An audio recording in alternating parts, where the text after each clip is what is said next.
ओम शांति। आज है 1 अप्रैल 2026।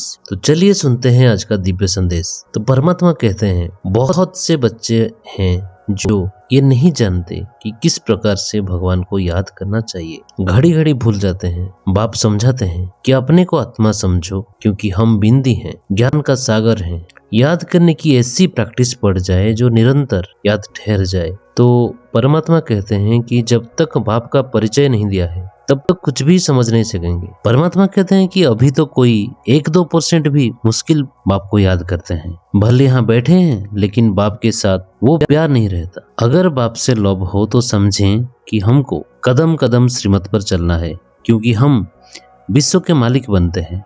तो परमात्मा कहते हैं कि आत्मा अभिमानी बनने में बड़ी मेहनत लगती है। मोस्ट बिलोवेड बाप को याद करना मासी का घर नहीं है। परमात्मा कहते हैं कि जब मनुष्यों को ये पता पड़ेगा कि स्वयं भगवान इस पुरानी दुनिया का विनाश करा के नई दुनिया स्थापन करने आए हैं और हम सब की सदगति करने वाला बाप हमें भक्ति का फल देने आया है, तो फिर चारों ओर हलचल मच जाए। जो गायन है कि अतीन्द्रिय सुख गोपी वल्लभ के गोप गोपियों से पूछो। तो परमात्मा कहते हैं, अपने को गोप गोपी समझना और निरंतर बाप को याद करना और साथ ही सबको बाप का परिचय देना है।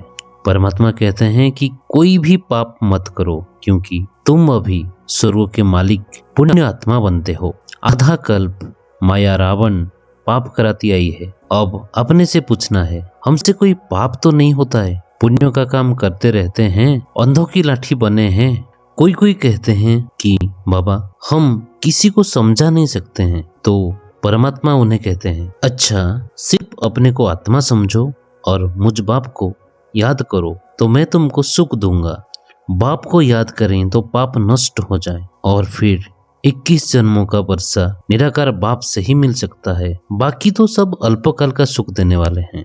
तकदीरवान बनने के लिए एक बाप से सच्चा लव रखना है। लव रखना माना कदम कदम एक की ही श्रीमत पर चलते रहना है। रोज पुण्य का काम अवश्य करना है। सबसे बड़ा पुण्य है सबको बाप का परिचय देना, बाप को याद करना और सबको बाप की याद दिलाना। परमात्मा कहते हैं, अपने वृत्ति की परिवर्तन से दृष्टि को दिव्य बनाओ तो दृष्टि द्वारा अनेक आत्माएं अपने यथार्थ रूप, यथार्थ घर तथा यथार्थ राजधानी देख पाएंगे।